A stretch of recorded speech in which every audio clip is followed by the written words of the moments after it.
Live everywhere. Daily Co's Radio on netrootsradio.com presents David Waldman. Kagro in the Morning Show.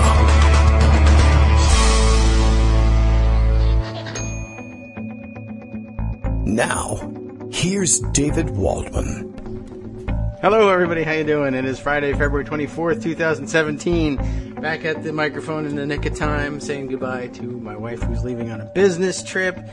Oh, plenty going on this morning. The birders will be happy to know that the Cardinals showed up today. Wouldn't go into bird feeder. Still not a big enough feeder for the Cardinals, but left a pile of sunflower seeds. Horrible, stinky sunflower seeds that are apparently cherry scented, and I mean like really heavy, I don't know, artificial cherry scented too. I don't know why the birds like them, but they do.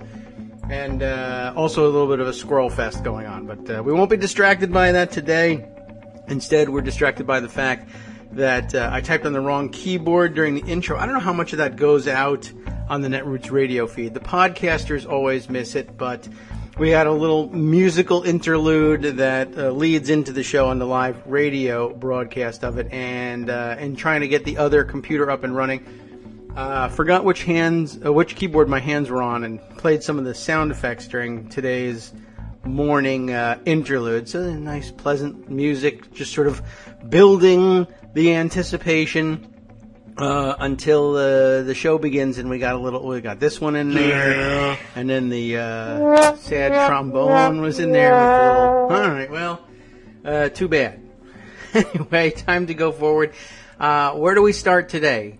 Can we? Greg's not here. Impeachment, Watergate, FBI. How about that? We can go right to that. Of course, Bill in Portland, Maine is ready. Oh, Kate says she heard the sound effects, so now I get the answer about that. That was a little weird, wasn't it? I'm going to start every morning with a bunch of sound effects. I'm just going to play all the sound effects that I have here, and you've heard some of these. Oh, remember this one? I used to use this whenever Greg was on measuring. Enthusiasms. Every time we were measuring enthusiasm, yeah, of course. You've heard this one lately. Unacceptable. Let's see. The more dramatic version. Yeah, there's that one. And all of this is quite, I think we'll just wind it up with this one. Boring! Yeah, well, all right. Time for us to move on then. Thank you, God! Okay, there are a few more in there. You lose! Good day, sir! Okay, well, these are all at the ready. I just never have any good reason to use them. Anyway, let's see. Where do you want to start today? Man, oh man, I don't even know. How about with Bill in Portland, Maine, letting us know that Daily Co's Radio is live now. We're live for a good 4 minutes or so already. And Kagro X, that's me, David Waldman. Publicly, thanks God, he's not Chris Saliza. I might as well, although I think he's paid quite handsomely, I'm sure. And we could do with that. I wouldn't mind that too much. Yeah, you know what? Actually, speaking of which, this is a good opportunity to try this. I've been advised, and I think this is entirely correct, that I really need to just do. I'm not ready to do it yet because I'm doing this off the cuff. But I have to put together a straightforward ask to everybody to please remember to come and support us at our Patreon account. Patreon.com. Just patreon.com/KagroX gets you where you need to be. Do consider supporting our efforts with a monthly contribution. It's a little bit like a subscription service. It's still rather undaily coast-like for us to make it straight up. You can't get the podcast unless you subscribe. Besides which, that would defeat the purpose of streaming live on Netroots Radio, and that's the fun part, doing it live. I don't want to move to that model, and I probably never will. So I can't scare you with that. But I can scare you with this. This is not necessarily all that sustainable. And there's not an awful lot of money coming in to do these things. And of course, eventually we're going to hit the wall with equipment at some point. Another good example of what we really need to be paying for. Scott Anderson provides an invaluable service to me, and I can't pay him anything like what it ought to be paid. It's good work. It saves me a lot of trouble. It saves me from falling asleep in my own chair listening to my own show afterwards trying to do the summary for you. It's impossible to do a summary. It's impossible to listen to your own voice recorded.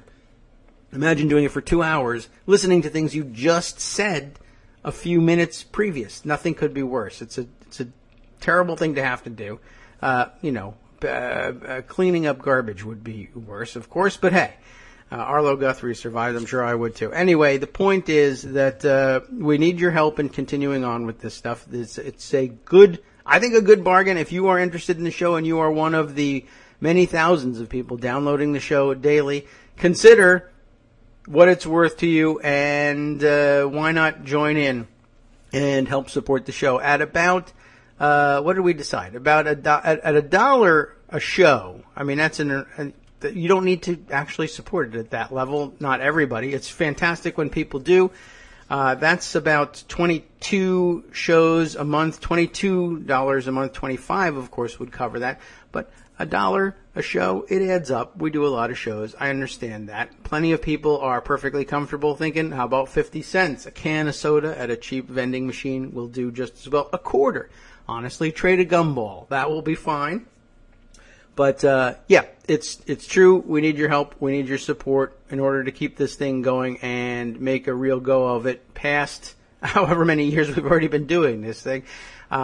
You're our source of support. You're our source of income. You're my ability to be able to reward Scott for his help. And you're our ability to keep the equipment up and running. One day this thing's going to hit the wall. The MacBook Pro on which we run the show, actually, now that I think about it, is actually probably coming up on the end of its freshness date as it is, running an old OS, and we've hit the wall with being able to update Firefox with it. We're going to have to get the latest operating system in here, and I'm afraid to do that update. But one of these days, this thing's going to collapse on us just out of creaky old age. I think we've been working off of the same computer for going on 5+ years now, and that's not too far from the end of the life cycle of your average laptop, I would guess. So Patreon, patreon.com/KagroX, KAGROX. If we're a part of your morning on a regular basis, why not be a part of, I don't know what, be a part of our fundraising efforts, I guess. We really just can't be afraid to say that and let you know that we need your help and ask you for it straight up. We're going to do a more prepared statement on that at some point. Probably the thing to do. Record it and just play it, since it's such a tough thing to do. Nobody likes asking for money. I guess if I can ask once and do it right, I can just play you the recording of it. I don't know. That may work. Why not? Anyway, let's see. What things to pay attention to today? I told you Greg's not here. And you know Greg doesn't like it when we mention impeachment. And you know why he doesn't like it when we do that. But he's not here today, and that means we can do it. Even if it's just sort of subtext to the story now circulating on, CNN, I think, reported it first yesterday. Washington Post has a piece on it now today. Others rightly noting, as Lawrence Tribe, law professor, and a famous one at that, noted, this really is entering into Watergate territory. He's in fact responding to Judd Legum's post, pointing out this is a very important story with huge implications. Professor Tribe says that puts it mildly. The first basis for impeaching Nixon was his staff's effort to do what? To deflect FBI investigation of the Watergate break-in. So what are we talking about? You'll have heard the news by now, I'm sure. CNN reporting that the FBI refused the White House request to knock down recent Trump-Russia stories. If you haven't heard the story, you are about to. The FBI rejected a recent White House request, at least they did that, to publicly knock down media reports about communications between Donald Trump's associates and Russians known to U.S. intelligence during the 2016 presidential campaign. Multiple U.S. officials briefed on the matter tell CNN. But a White House official said late Thursday that the request was only made after the FBI indicated to the White House it did not believe the reporting to be accurate.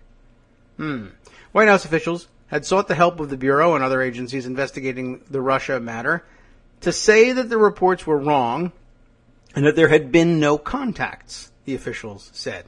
The reports of the contacts were first published by the New York Times and CNN on February 14th. The direct communications between the White House and the FBI were unusual because of decade-old restrictions on such contacts. Such a request from the White House is a violation of procedures that limit communications with the FBI on pending investigations. Late Thursday night, White House Press Secretary Sean Spicer objected to CNN's characterization of the White House request to the FBI. "We didn't try to knock the story down. We asked them to tell the truth," Spicer said.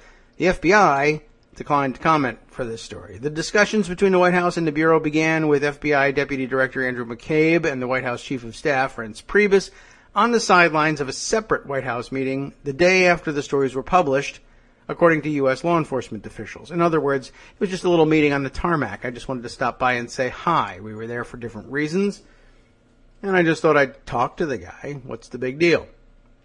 The White House initially disputed that account, saying that McCabe called Priebus early that morning and said the New York Times story vastly overstates what the FBI knows about contacts, but a White House official later corrected their version of events to confirm what the law enforcement official described. In other words, the FBI told the papers the real story, the White House denied the story, said it was the other way around, and then later said, okay, we actually told it to you backwards.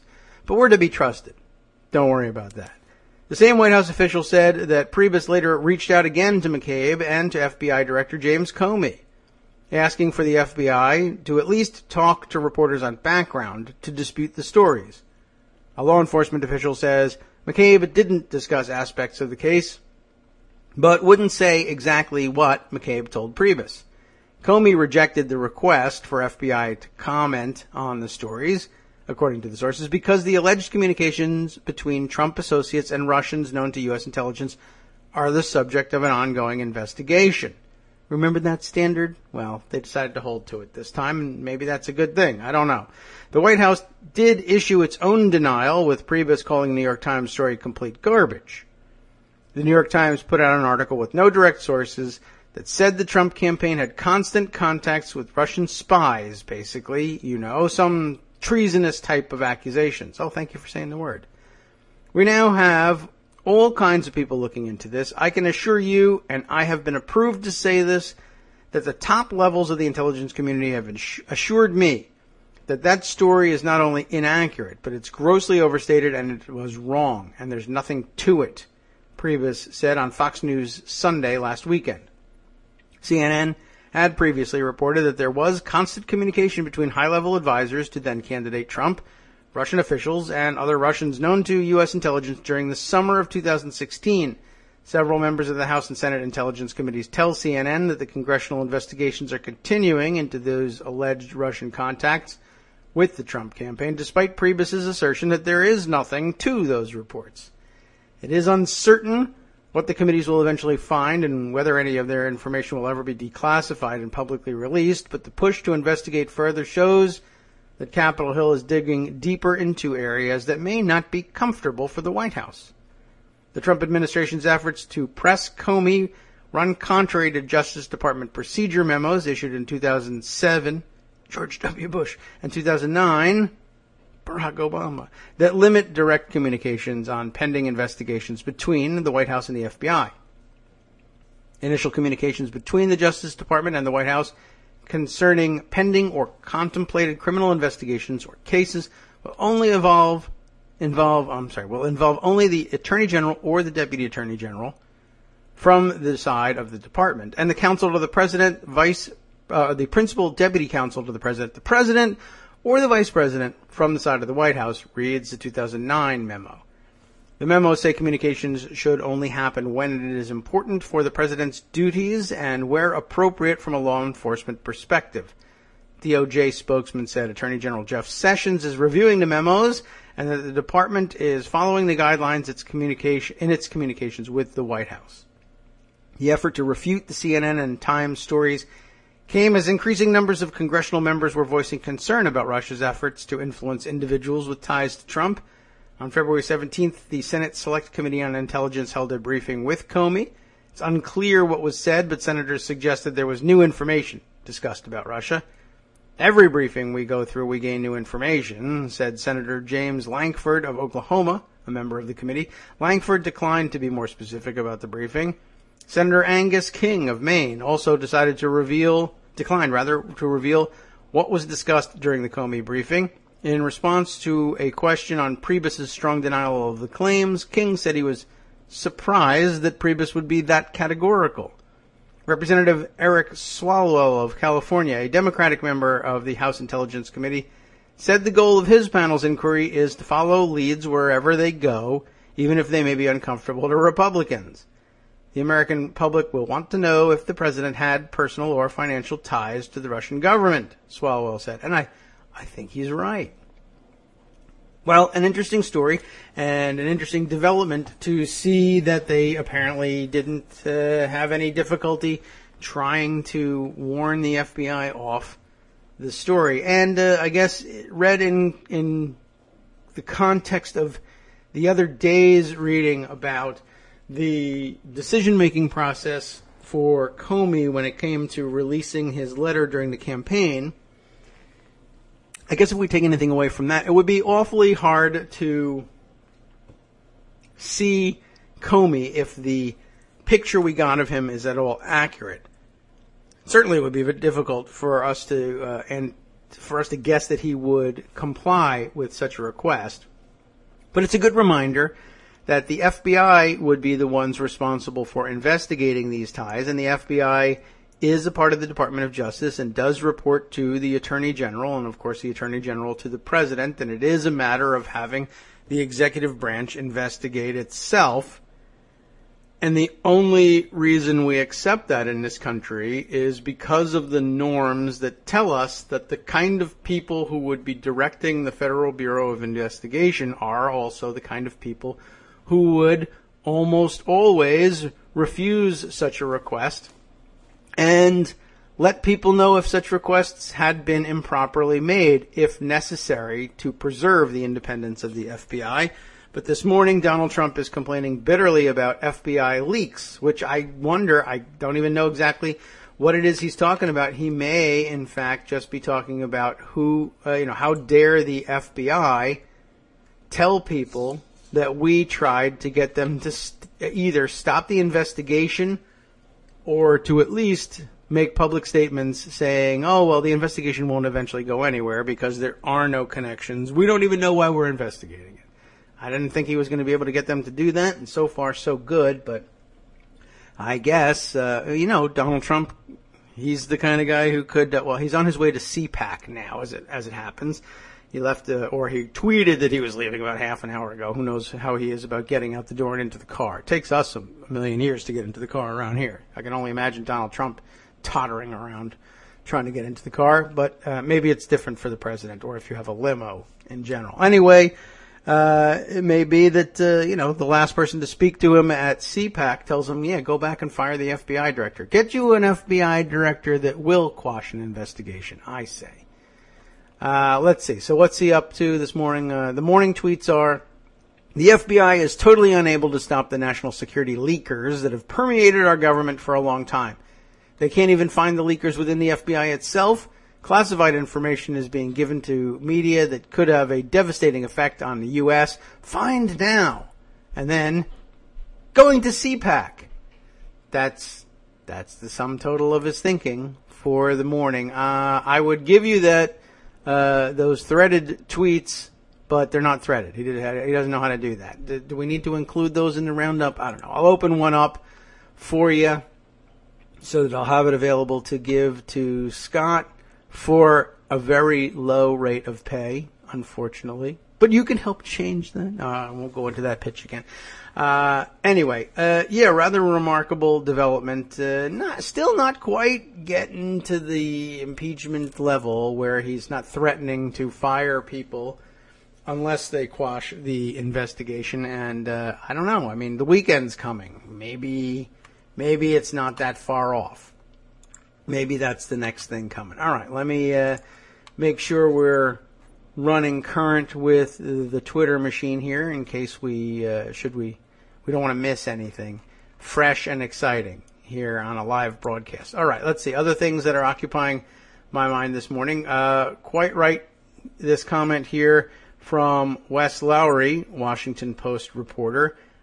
Couldn't have put it better myself, and in fact meant to put it exactly this way earlier this morning. Didn't get around to it, so I'm thankful that he did. Glad to retweet it. Speaking on the story of the latest gun nut to do something terrible. That gun nut is a dude from Kansas. Is he identified? Yes, he is. Let's see. Adam Purinton. How? I don't know how he says it. Purinton. Purinton. I don't know.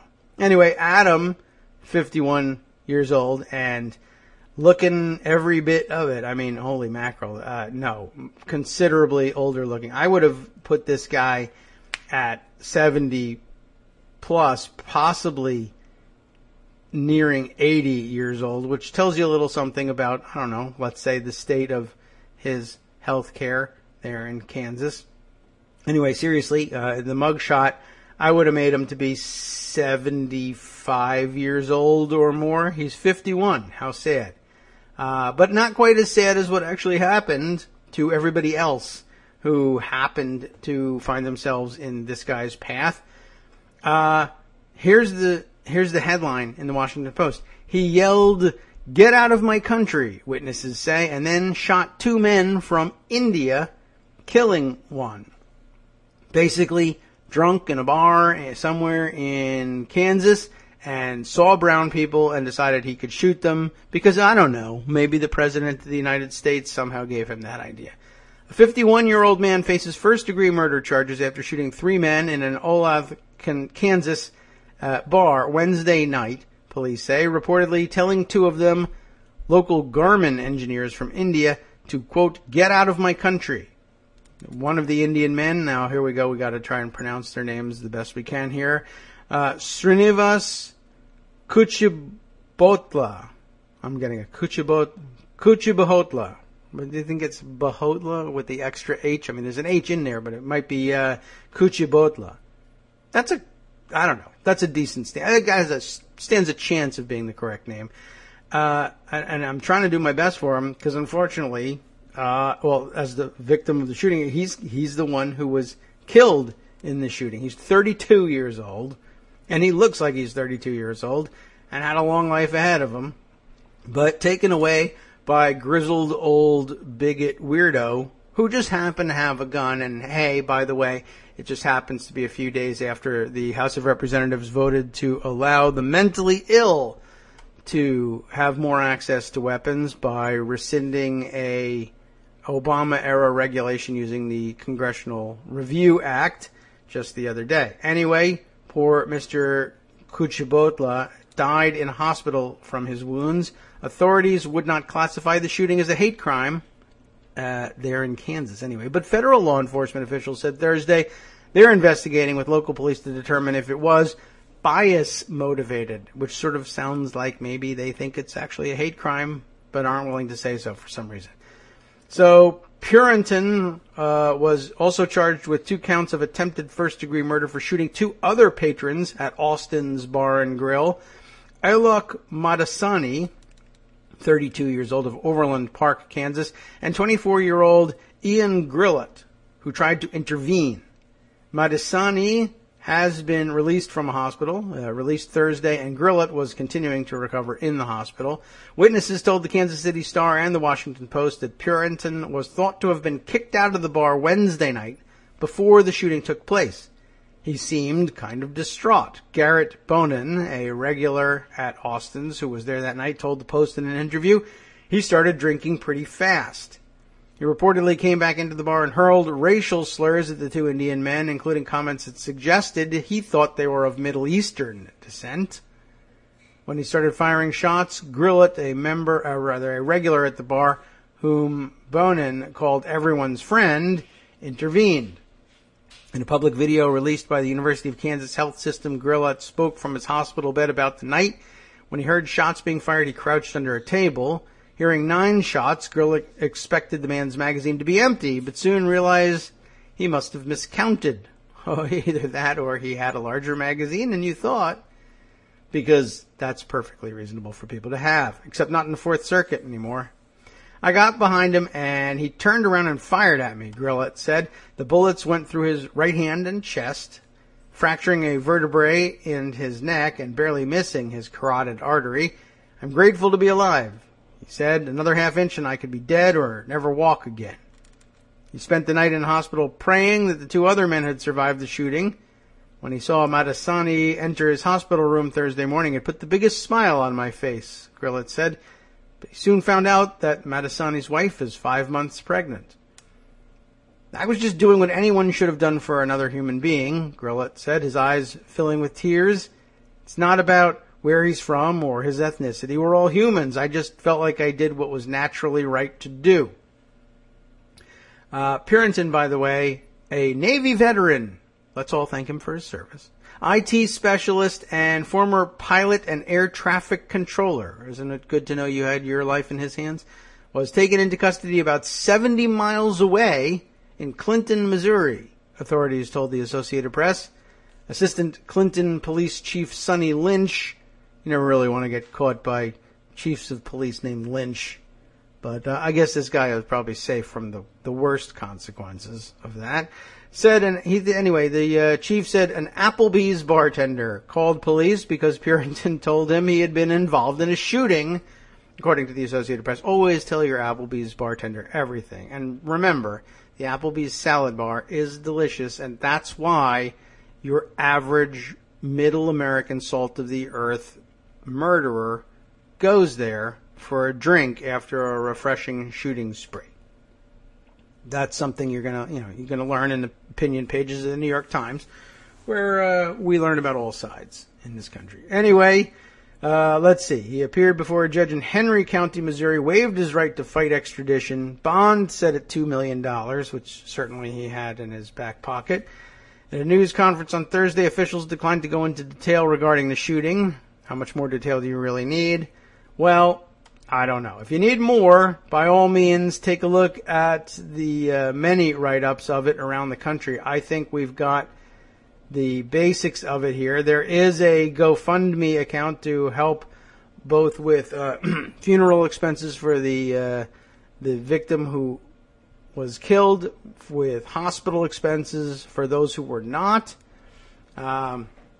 And I hope you'll see your way clear, perhaps some of you, to contributing to those. Those links can be found in the Washington Post piece, which will be in our roundup today. Thanks again to the efforts of Scott Anderson. But yeah, Wes Lowry had it entirely correct.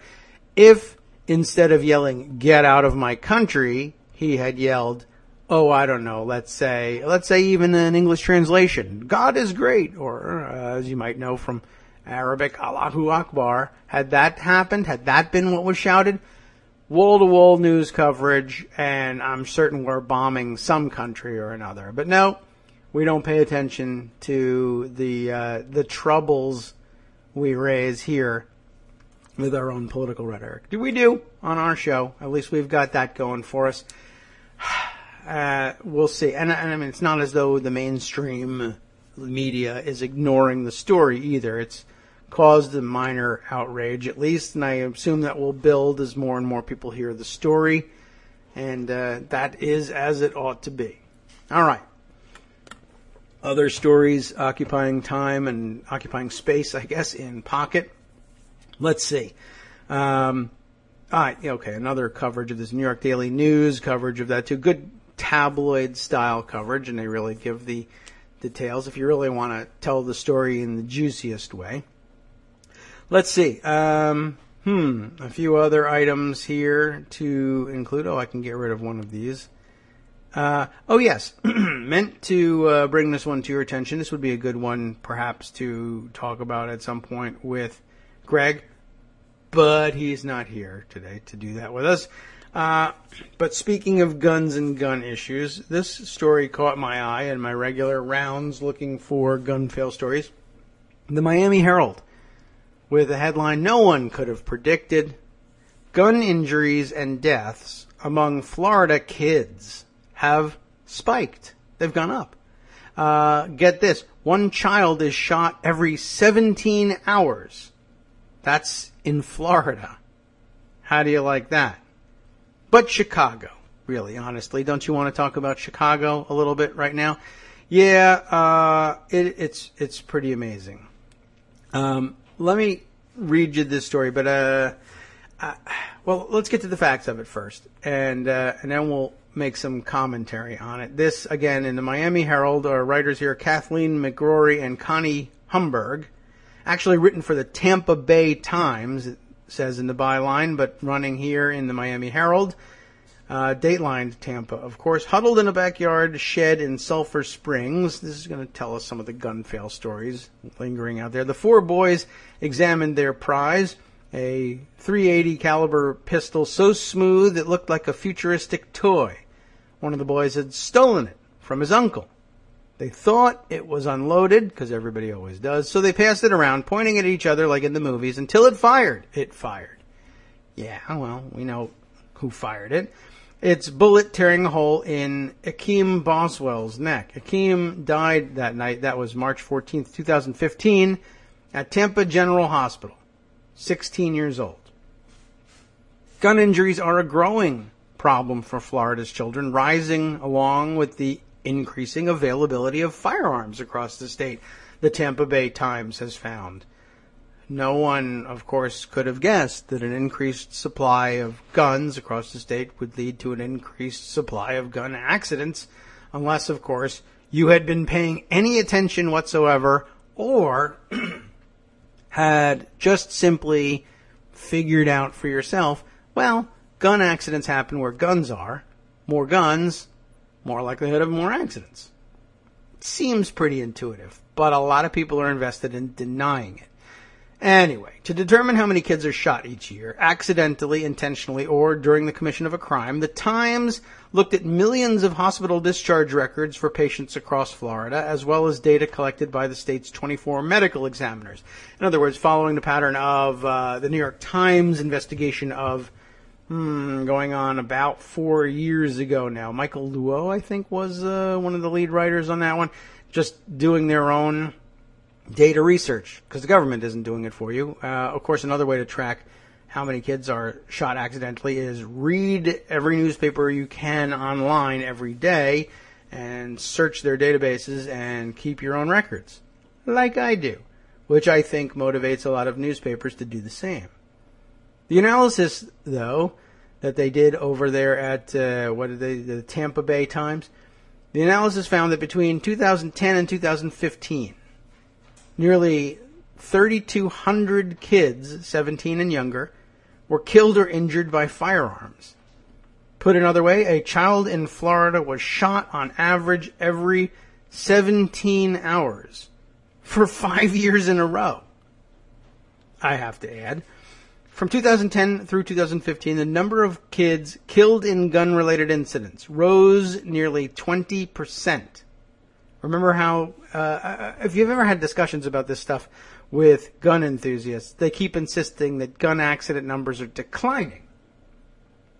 They're going, the guns are safer, more people are being trained, more people are becoming familiar with guns, more responsible gun ownership is going on out there. But in Florida, where you don't actually have to be, legally speaking, responsible in any sense whatsoever, and in other states which are repealing their training components for gun licenses, repealing all requirements in some cases for concealed carry, going to what they call they love to call the constitutional carry version of the law. In other words, look, the Constitution says you have the right to keep and bear arms.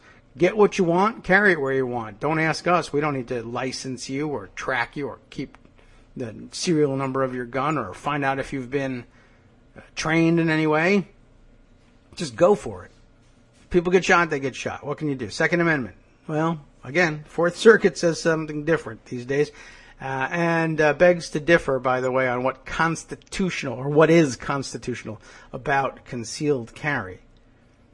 So there's the stats. There's the answer. What does it mean to liberalize gun laws? What does it mean to give everybody access to guns who might want it? What does it mean to address other areas of gun violence by reacting with stupid laws like stand your ground so that you don't even have to don't waste your time in court if you decide you want to shoot somebody. You don't have to come and prove your innocence or prove that you were acting in self-defense. All you have to prove is you had a gun and felt threatened wherever you were. That's enough for us. We don't want to bother you with any more questions.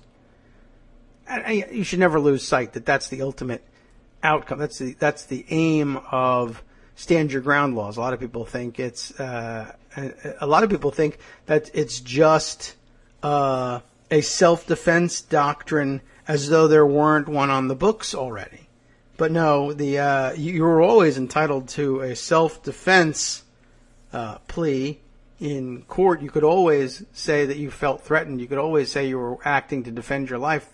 That didn't change anything. What stand your ground changed is it gave the ability to judges to determine pre-trial that, yeah, you probably felt threatened, and so we don't really have to go through with this whole silly trial thing after all.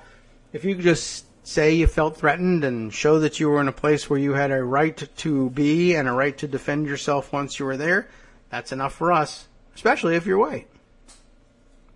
Anyway, one of the upshots of this, the 5-year period from 2010 through 2015, 20% increase in the number of gun-related deaths among children. Injuries from guns jumped 26% from 2014 to 2015 alone.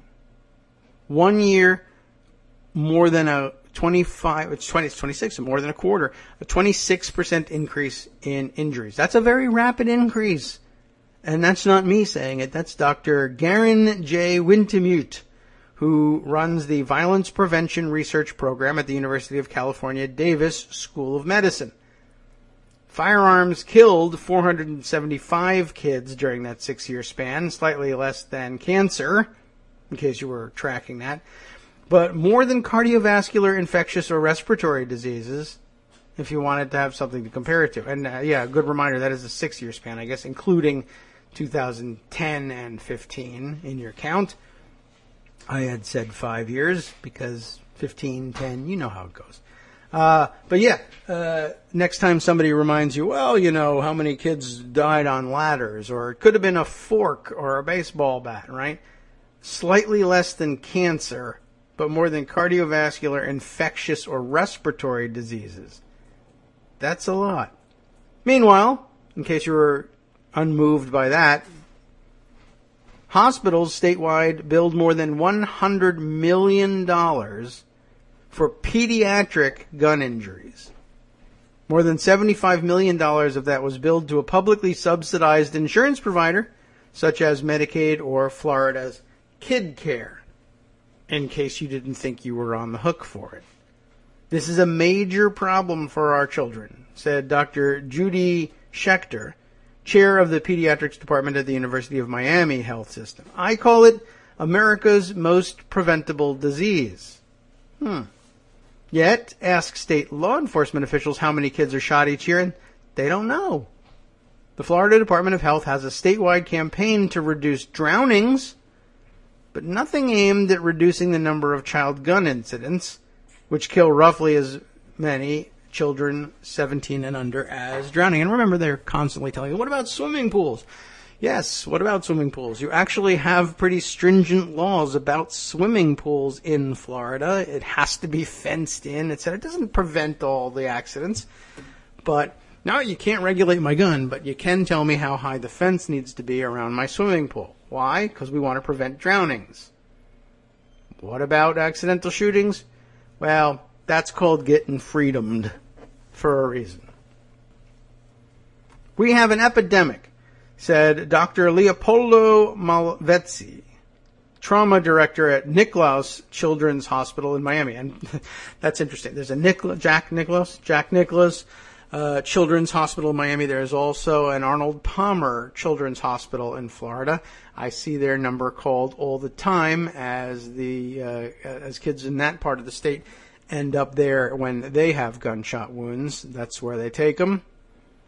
They ought to be talking to the golfers about that, those that are still with us anyway. It happens in big cities like Miami and in small ones like Mariana, Across all races and income groups, children arrive in emergency rooms with gunshot wounds to the head, chest, stomach. Others never make it to the hospital. They die where they were hit. About 80% of the youths shot between 2010 and 2015 were teenagers, the Times analysis found, but some were far younger. Nearly 30 children age 5, just 5. I was going to say 5 and under. Nearly 30 children under age 5, went to the hospital for gun injuries each year. Again, just Florida. Most of the injured or dead were boys, a disproportionate share. Roughly 2/3 were black. Black boys were 2 times more likely to be shot than white boys in 2015, the analysis found. In the hospital data, most cases were categorized as accidents, assaults, or self-injury. Accidents accounted for about 45% of all the incidents and were by far the fastest growing category. The uptick, nearly 50% between 2010 and 2015.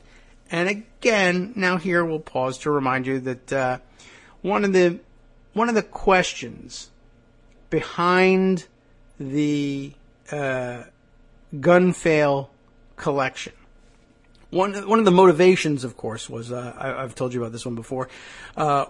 Post Newtown, post 1214, as Greg likes to put it, there was and this remains a suggestion being made every year all around the country.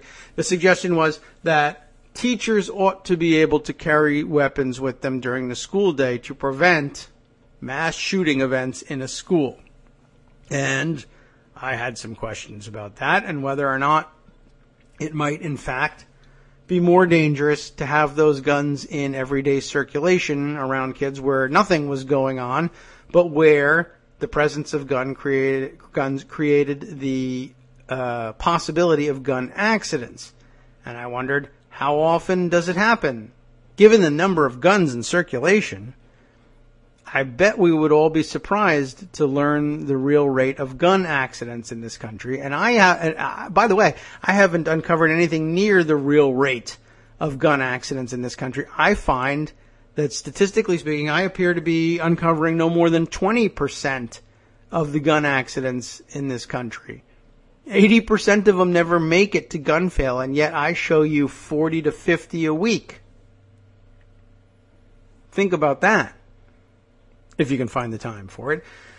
But my other question that sort of lingered unstated behind all of the gun fail collecting activity was, is this newfound mania for guns, as we were told, people were rushing to the stores post 1214 to buy assault weapons because they thought they would be banned after the attack, or that other regulations would prevent them from having the guns they thought they needed for self-protection. The gun sales spiked, apparently, after each mass shooting.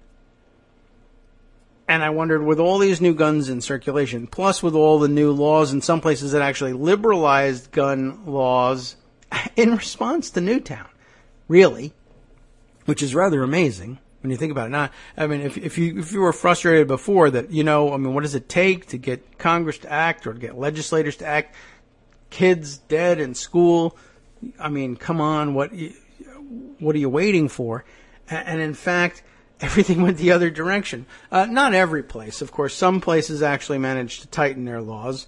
But, of course, they're coastal northeastern liberal elites, and we hate them, and they're not real Americans, so they don't count.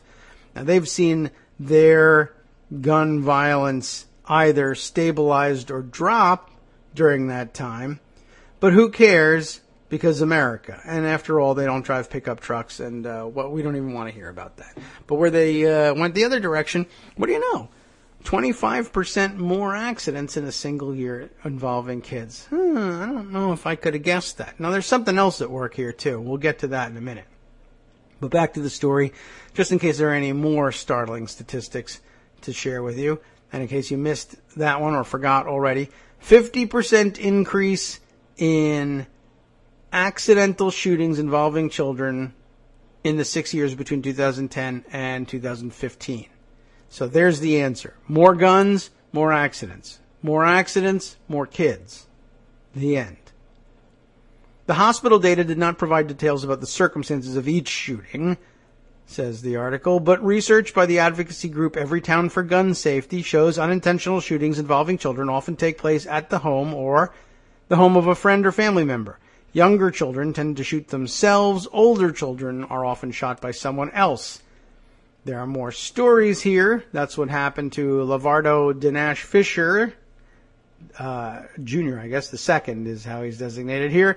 The 13-year-old who went by LJ was playing video games at a relative's house in Orlando in February 2016 when he was shot in the back of his head. His cousin had been handling a gun on a hoverboard and fired the weapon by mistake. Assaults make up another 45% of incidents, the Times analysis found. These incidents are more likely to be fatal than accidents, of course. Marion Hammer, the National Rifle Association's top lobbyist in Florida, believes the number of assaults is larger than what is reflected in the hospital data and thus more attributable to criminal behavior.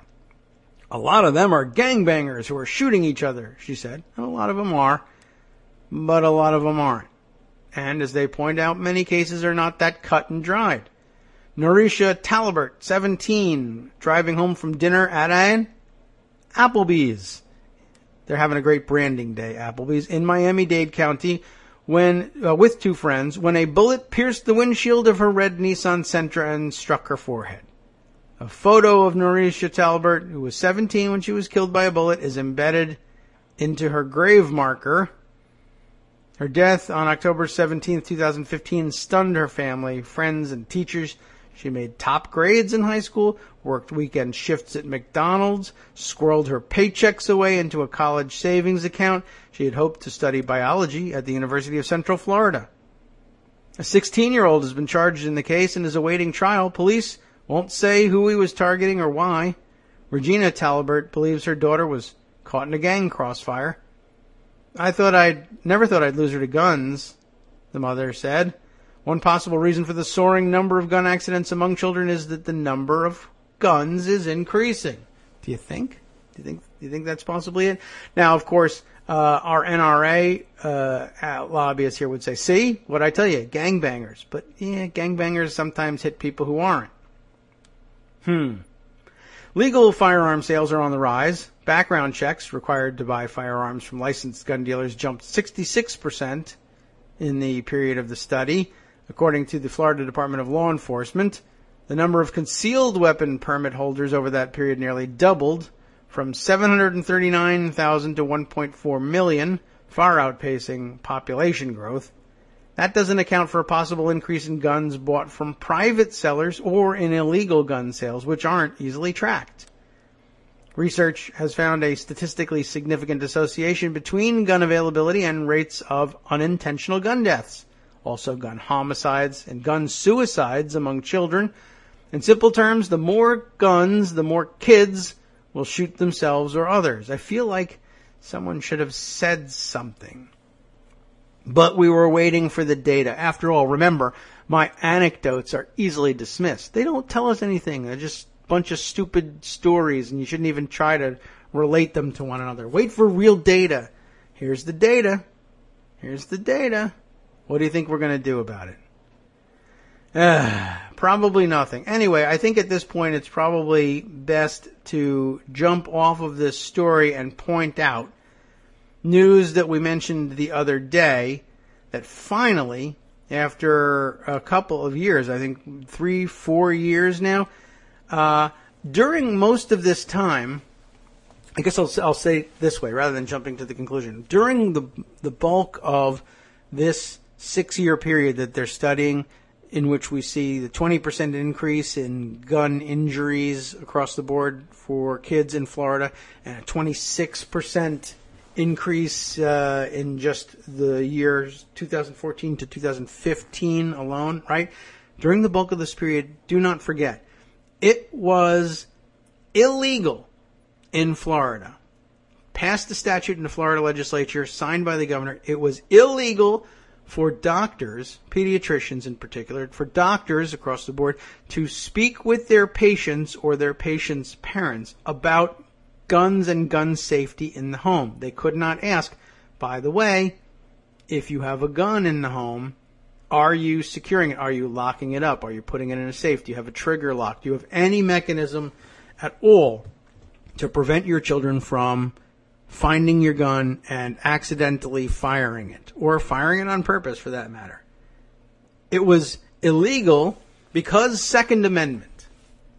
The gun lobby convinced the legislature that they could and should, in the interest of promoting Second Amendment rights, violate the First Amendment rights of the doctors to ask a simple question about an issue which could very quickly become a medical one. But no, it was considered to be none of their business. How dare you ask me if I have a gun at home? What, are you going to report me to the government if you find out I have a gun in my home? The paranoid fantasies of these people outweighed the safety of their families and children, which, of course, they will tell you and will never admit anything else.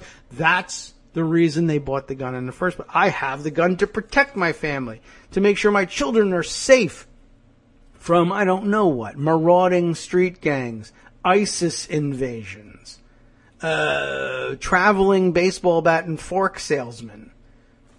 Could be anything, right? The reason they got the gun, they say, mostly the reason is, I want to be a hard guy, I think it's cool, I've always had one, I kind of want to protect myself, yeah, but basically I want to be able to go out and beat people up, and if I think they're going to have their dogs crap on our lawn, and if I lose the fight, I want to be able to shoot the guy.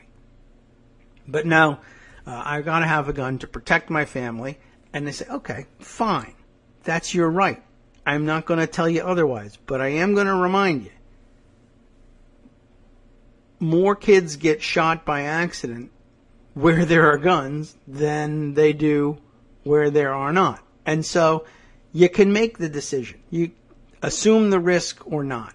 But there's better ways. Let's say, on balance, you feel better having the gun there. So long as your own kids don't find the gun and accidentally shoot themselves, you feel better having the gun in the house. Fine.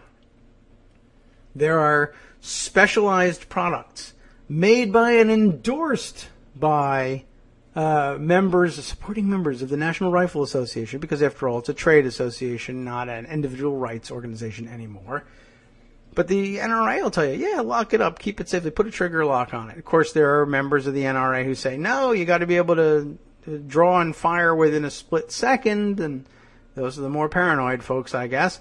But, you want to make the decision to keep a gun at home to protect the safety of your family, then protect the safety of your family. Get some of the safety devices. That's all the doctors really wanted to say to anybody, but they prevented it because fear of government database of who owns guns, fear that, I don't know, that basically that they would be judged by the doctors too. I mean, suppose you are one of those people who thinks you can't lock up your guns, you won't be able to use them fast enough. I don't know. But you can answer your doctor. You can say, I hear you. It's good advice. We're not doing it. But, of course, they believe that they would somehow be reported to the government about this. And so they wanted it. Again, it was an inconvenience that they wanted to do away with through the legislature. If I shoot somebody who is, I think, endangering my life, I don't want to have to take an afternoon off to go to court and prove it. Can't we write a law that makes it possible for me to just wave my hand at it and walk away? Likewise, I don't really like answering questions from my doctor who's asking me, am I doing anything to keep my children safe from the gun I bought to keep my children safe? And the answer is no, and that's embarrassing, and I don't want to say it. So can't we use the law to prevent the doctor from asking embarrassing questions? Sure. Okay, we'll get right to it. Why? What basis? Second Amendment. That reminds me, Doc.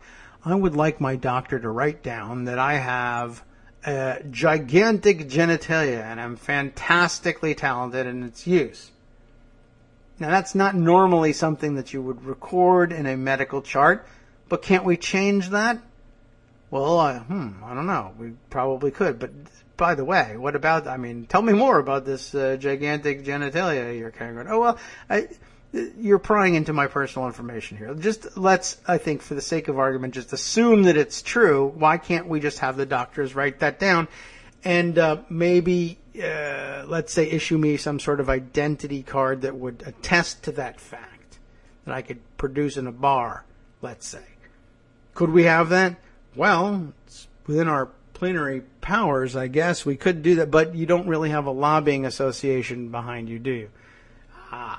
No. NAMBLA, maybe, but no. No, I'll be back. I'll work on that. Yeah, well, when you can make it worth my while, we'll give you that law. But they got it when it came to guns. Though some people would say that's nearly the same thing. I'm just not one of them. I don't make that accusation. All right.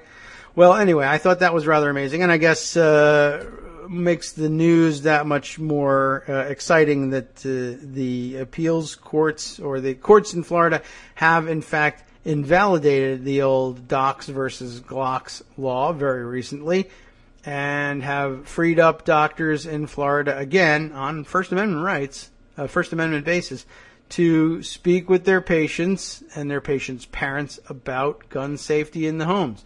Let's see if it has any effect. I think it probably won't have as much effect as having fewer guns around, but that may be something that we don't end up having the votes for. But, we didn't have the votes for the constitutional rights of the doctors either. But thankfully, there were still courts that realized, these things are supposed to be, immutable rights, and we can't really have, when they get in competition, you can't be stepping all over the First Amendment just because a bunch of weirdos think the opposite conclusion endangers their Second Amendment rights. We really have to look at whether or not it really does endanger those rights. And honestly, it doesn't. Have all the guns you want. You just, and don't answer the questions if you don't want to. But the idea that that the Second Amendment demands that you be comfortable at all times with respect to the ownership of firearms, that's really not part of it. I feel shame when doctors ask me about what I do with my guns. Well, that part's really not guaranteed by the Second Amendment. I can't help you with that one. But what is guaranteed is their right to ask you by the First Amendment. I feel like my hands are tied. Sorry. Can't help you. All right. We'll have to move on from there, I guess, at some point, and get on to different issues. But I thought that was a rather important one and really kind of wanted to sew that theme together for you. Let's see. What other interest? Oh, there was another interesting gun story that crossed my desk the other day, and we didn't really hear much about it in the national media. They are picking up the story. It's not hidden from view by any means, but this one, a story from Anaheim, California, happened earlier this week. Off-duty LAPD officer, and I'll have to dig this one up for you. It's handy somewhere, but an off-duty LAPD officer who, gosh, the record on how this thing developed is a little unclear. And it's a little bit of a he said and all, well, it's two he's involved in this saying here. He and he both said the other one was more at fault. But essentially, the story is this. Couple of local teens, looks like on their way to school, backpacks on and everything, walk across the lawn. Can you believe it? Walked across the lawn of an off-duty LA police officer living in Anaheim. And well, there was a confrontation, and gee whiz, if it didn't result in a gun being drawn and accidentally fired in the process. 13-year-old boy involved here. By the way, as is often the case, you get more dramatic coverage of the issue from, again, the Daily Mail, and I know that drives Parleo up the wall, but the Daily Mail loves these stories, and local papers really don't, and they go out of their way to play down the gun issue as much as possible. But I think really the Mail gets closer to the facts in this case. Other American papers, whether they're local to the action out there in California or national papers just picking up the story, it's interesting. They tended to describe this very differently, very carefully. That makes an interesting inquiry, an interesting media criticism. Let me go and grab some of the headlines of American papers in this one. There was the LAPD officer, and it was in Anaheim, and it was a 13-year-old kid involved. Those will be the search terms we'll go for. And read you some of the American paper headlines alongside the Daily Mail. The Daily Mail gets right to it. The headline reads, "Get off my grass." Protests erupt in L.A. after off-duty cop was filmed pulling his gun and opening fire at a gang of teens in a scuffle after they walked on his lawn. And, a bunch of bullet points afterwards. It basically, though, the Daily Mail's coverage of it is the closest to what I think happened given my viewing of the video. The gun portion of the video comes when, after some 5 minutes or more of this cop, who, according to what I saw, never identifies himself, by the way, as a police officer. He's in civilian clothing. He's just walking out of his house angry with people for walking over his lawn. And he's got this 13-year-old kid. He's been holding him by the collar of his hoodie and dragging him across the neighborhood. Under what pretense, I don't know. And by the way, really honestly, I guess I'd have to advise kids like this, why you're not saying, hey, there's a weirdo, I don't know whether this guy's a child molester or what, but he's snatching me off the street in broad daylight. You can't let this happen. People called the police, but the police didn't really respond until the gunshots went off. But the Daily Mail's description of it, basically, there's this one portion of the scuffle in which the officer here has dragged this kid across a couple of lawns in the neighborhood, and he finds himself backed up against some low hedges bordering this one property, alongside the driveway of a second property. And when he's backed up against these hedges, which are a little bit like mid-thigh height, another of the kids watching this thing rushes this cop and sort of bumps him, football style, backwards into the hedges, tripping him and sending him flying over to the other side. But he never lets go of this teenager he's got. And then he tries to drag this kid through the hedges over to the other side. And it's during this scuffle, when the kid's caught up in the hedges, that another kid jumps the hedges to the other driveway and confronts this guy. And now he's feeling scared, so he goes for the gun, which, as any trained police officer would, he has in the waistband of his jeans, underneath his T-shirt. Very unsafe. And he draws it out, and he's holding it in one hand, and the kid is still caught in the hedges. And then, as everybody backs off because they see he has a gun, he begins pulling the kid through with the gun in the other hand, and of course, finger on the trigger, fires the gun. Now, he doesn't hit anybody, thank God, and doesn't even hit anybody with fragments, because it looks like he might have fired into the cement driveway. Maybe it went into the shrubbery. But total, had no intention of discharging the gun, it seems. But in the American papers, the headlines are different and the bent of the story is quite different. 13-year-old boy in scuffle with off-duty L.A. cop in Anaheim. Free for now. No mention of the gun at all in the headlines. No charges filed against off-duty LAPD officer, Anaheim mayor says.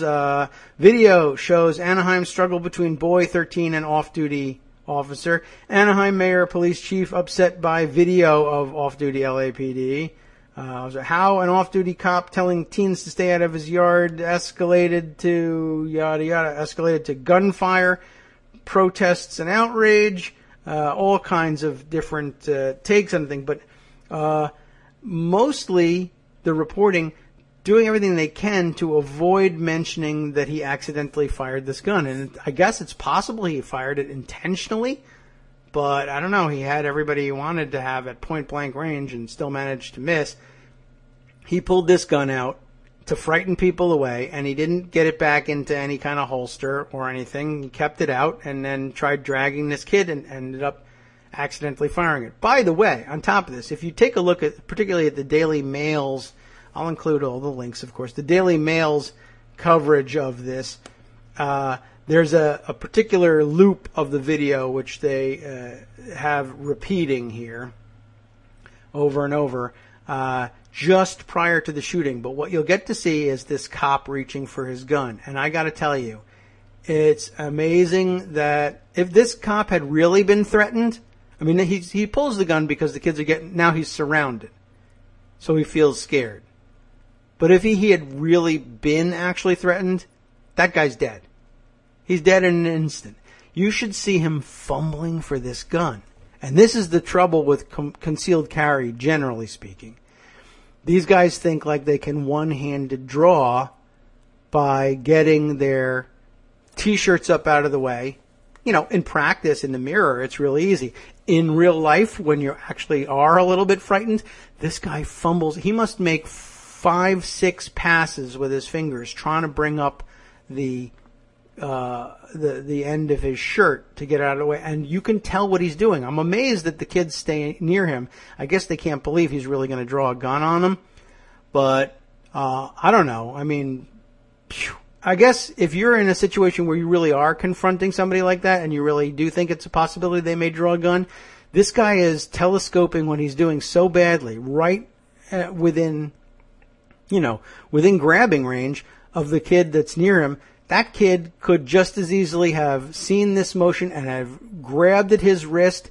They would have struggled. That gun would have gone off. That cop would have shot himself in the groin or the femoral artery and bled out on the street right there. He would have been killed by his own concealed weapon in his jeans waistband, of all places. By the way, that also mirrors the experience that we saw, some months ago when we looked at the old 2020, ABC 2020 video, the experiment where they told college kids they were going to be training them in weapons use, etc., and they put them in a classroom and with paintball guns and had a intruder come in and see how the kids who were armed fared against the intruder.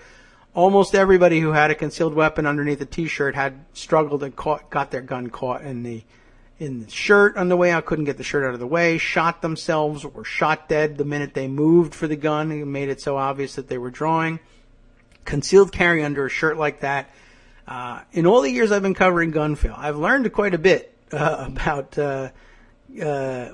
guns in general and how they work, and also about the strategic necessities of carrying concealed. And a one-handed draw from underneath a T-shirt out of a jeans waistband, highly unlikely to be successful.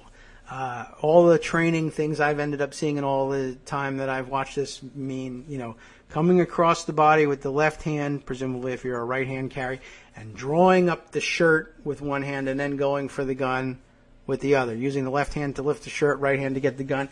But of course, his one hand is busy holding on to this kid. It's really amazing. If there had been a real scuffle, a real fight in which people on even terms were worried about their safety, that concealed carrier is a dead man, period. But no one was willing to kill him over trespassing, even though he appeared willing to pull a deadly weapon on kids for the same reason. And this is a trained officer. Just want to point that one out. Okay, far more time than I thought I would spend on gun issues, given that we're also in a political atmosphere where the White House is trying to pressure the FBI to stop investigating their ties to foreign intelligence services. But I just thought I'd put it out there. All right. Let me open up also the my own Twitter feed, because very often things that I meant to bring to everyone's attention don't necessarily make it into Pocket, but I want to have that open as a source as well. Let's see. Anything else that we need to add in the wide world of gun fail? Probably not. Okay, so let's go back to Pocket and see what we got here. Oh, this would also be a good day for some weird esoterica. Let's see, there's even... Should we go with the segue of the story that tangentially involves guns? How long is this story? I got to take a look at this one and see whether it's something we should just note for the record or read in depth. I don't think it's that huge. This was a weird one, though. Caught my eye. And just another story about the weirdos involved in the circles of Russians that end up finding themselves somehow tied to the Trump campaign. And there's guns. How do you like that? Tim Mack writes this piece for the Daily Beast. The Kremlin and GOP have a new friend. And boy, does she love guns. What? Yeah, sounds kind of weird, right? Depending on who's asking, Maria Butina is either a Russian central bank staffer, a gun rights advocate, or a connection between DC Republicans and Russia. That sounds like a bit of a weird mix, don't you think? Just a few years ago, Tim explains to us here, Maria Butina owned a furniture store. Typical, right? Maybe, right? Just their average everyday working American. No, Maria Butina owned a furniture store in Siberia. Well, okay. Now, she's wheeling and dealing with DC think tankers, Republican strategists, and a Russian bank chief with, of course, alleged mob connections. Can you be a Russian bank chief without that? Depending on the audience, Butina has presented herself as a Russian central bank staffer, a leading gun rights advocate, could be both, right? A representative of the Russian Federation, maybe, a Washington, D.C. graduate student. Wait a minute. Russia, Siberian furniture store owning central bank staffer, gun rights advocate from the Russian Federation, but also a Washington, D.C. grad student. Well, okay, over a course of a number of years, I guess, maybe, but weird. What else? A journalist. Oh, all right. And a connection between Team Trump and Russia. She sounds weird. Like maybe Carter Page weird. She used each role to help her gain more high-level contacts in the nation's capital. Now that seems fairly typical. It's another chapter in what's becoming a familiar story in Washington. Kremlin-connected operators building bridges to the GOP. Ever since U.S. intelligence services concluded that Russia was meddling in the American presidential elections, Team Trump's ties to Russia have been highly scrutinized.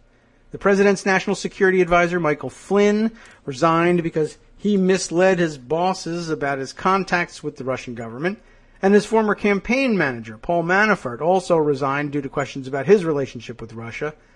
Butina's relationships, formed with Washington's conservative society through her fierce advocacy for firearms.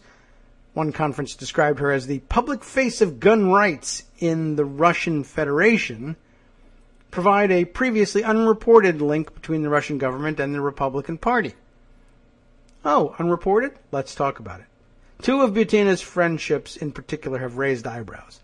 She started a business with Paul Erickson, a decades-long Republican Party activist, and she served as special assistant to the deputy governor of Russia's central bank, Alexander Torshin, a former Russian senator belonging to Vladimir Putin's political party with alleged ties to the Russian mob world. On November 12, 2016, shortly after the election of President Donald Trump, Butina held a birthday party at Café Deluxe near American University, where she attends graduate school classes. The event was a costume party attended by Trump campaign aides and Erickson, who told guests that he was on the Trump presidential transition team. She dressed as Russian Empress Alexandra, while Erickson was dressed as Rasputin.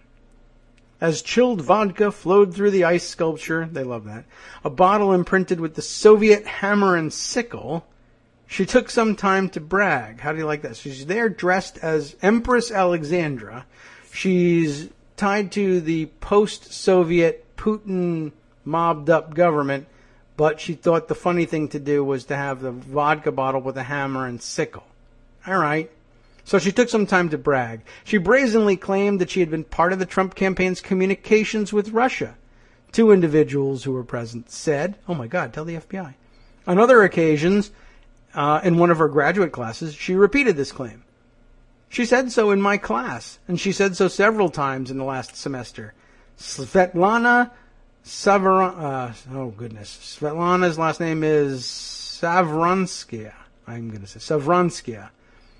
Butina's former American University professor and a staffer at the National Security Archive told the Daily Beast. She is a former journalist, so she keeps up her connections in Russia. And she also works and claims to keep connections with a member of the Russian Duma. Erickson and Butina have been seen in public frequently at the invitation-only Freedom Ball after Trump's inauguration and holding court at Russia House, a Russian-themed bar in Washington, D.C.'s DuPont Circle. At one such gathering in the fall of 2016, Erickson bragged that he was advising the Trump transition team, according to 2 sources who were present.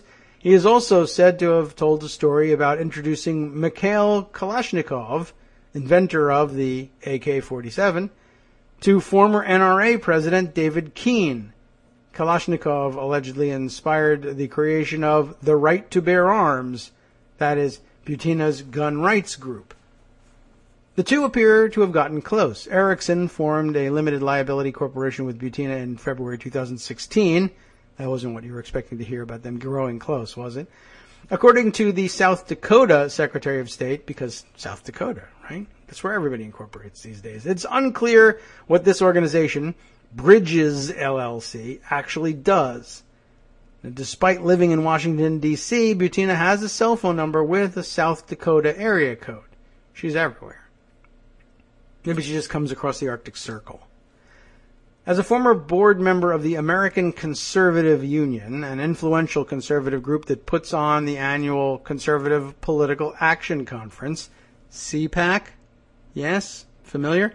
Erickson, not Eric Erickson, again, we're talking about what, Paul Erickson, is that his name? Do I have that right? I better make sure of that one before I go on. So a little bit of scrolling back here. Where does he first show up? Dang it. Anyway, I'm pretty certain that was the name. I'd remember if it was Eric Erickson, that's for sure. But where is this first appearance of Erickson here? How weird. I thought I saw it, and then, just trying to skim down here. Let's see. Yeah. So Paul Erickson. There we are. Okay. Just making sure. All right. So as a former board member of the American Conservative Union, which runs CPAC, Erickson has a formidable network of contacts on the right. For example, he served as on the ACU's board with Becky Norton Dunlop, a senior Trump transition team official. The White House did not comment on whether Erickson served on or advised the Trump transition team. I guess you can just claim that and get away with it for whatever reason if you feel like you need to do it. Erickson has been active with the Republican and conservative circles for decades, first appearing on the national stage as treasurer of the College Republicans in 1984. In 1992, a Los Angeles Times report identifies him as the national political director for Pat Buchanan's presidential campaign, while a more recent report gives him a more senior title. Erickson had participated in every GOP presidential primary campaign since 1980 and was Pat Buchanan's presidential campaign manager in 1992. An article in Forbes in December 2016 reads, sounds like there's been a little bit of resume inflation since then. He is sort of a, quote, secret master of the political universe, unquote, known almost exclusively to the cognoscenti. Erickson was an advisor to the Mitt Romney campaign, a former board member of the ACU, a 2012 Mitt Romney delegate, and an attendee at the Trump inaugural address. He's also identified in a USA Today obituary as a friend and ally of the late Breitbart News founder Andrew Breitbart. During this time, Butina was building a reputation as a gun rights champion in Russia. How do you even get to know such a person? She helped create the Right to Bear Arms, her group advocating for Russian gun owners in 2011. We protect gun rights in Russia. How? And people who are gun owners and in a situation of self-defense, Butina told Town Hall, a conservative news site, in May 2014, after she attended the annual NRA Women's Leadership Luncheon in Indianapolis. That fall, Butina's group hosted Ericsson at its Moscow headquarters. The event advertised Ericsson as a veteran of 6 presidential campaigns who had worked in the Reagan White House. But Ericsson isn't Butina's only well-connected friend. She's also close with Torshin, the former Russian lawmaker. Torshin was the deputy speaker of Russia's parliament for more than a decade and spent time on Russia's powerful National Anti-Terrorism Committee, a state body that includes the director of the FSB and the ministers of defense, interior, and foreign affairs. When Torshin was a deputy governor of Russia's central bank, Butina served as his aide, according to an archived version of her personal website, which went offline around the time she moved to Washington, D.C. in the fall of 2016. The former Russian senator has tweeted about her frequently, posting photos of her on the social media network. Torshin and Butina are both passionate defenders of gun owners' rights. Both are lifetime members of the NRA. The only 2 Russians he knew to be lifetime members, Torshin once tweeted. Remember when members of the NRA joined the NRA in order to guarantee their rights to have weapons available in case the Russians invaded and tried to take over? No, those were the days. The 2 attended the NRA's annual meeting in 2014 as special guests of then NRA President David Keene. We are a young organization. We are 3 years old, and we invited David Keene. He made a speech at our annual meeting, and so it's like an answer from one side, Butina told Town Hall. The next side is the life member of our organization. He's our Russian senator. His name is Senator Alexander Torshin. He's a life member of the NRA too, and he's usually a participant of such events and every annual meeting of NRA. But now the situation between our 2 countries is very difficult, and we have to go here together with Senator Torshin. He's a great, this is some Russian English here, I guess. He is a great gun lover. He supports our organization, and he's a friend of the NRA. As Butina mentioned, 2014 was a difficult time for U.S.-Russian relations. After the takeover of Crimea and the invasion of eastern Ukraine, the Obama administration slapped sanctions on Russian banks and Putin's inner circle. It was also a period of recovery for Torshin. The year before, in 2013, Spanish authorities completed a 3-year probe into Russian mob activity in their country. In their confidential report, they alleged that Torshin helped a Russian mob syndicate in Moscow launder money through banks and properties, in Spain. This accusation is based in part on recordings of phone conversations Torshin had with an alleged Russian mobster in 2012 and 2013. Bloomberg News broke news of this confidential report in 2016, although Torshin denied the allegations. Torshin did not respond to a list of questions from the Daily Beast. Torshin's assets have skyrocketed over the last few years, according to Transparency International, a watchdog organization that tracks the net worth of Russian officials. Good idea, dangerous work.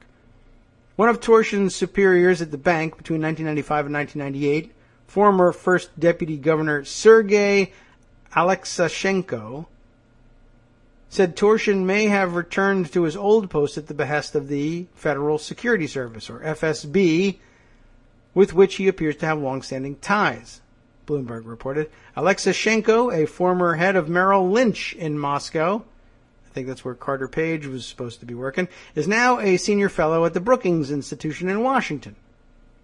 Despite his ties to Russia, Torshin is still welcome in conservative circles. I don't even know why you would bother saying despite these days.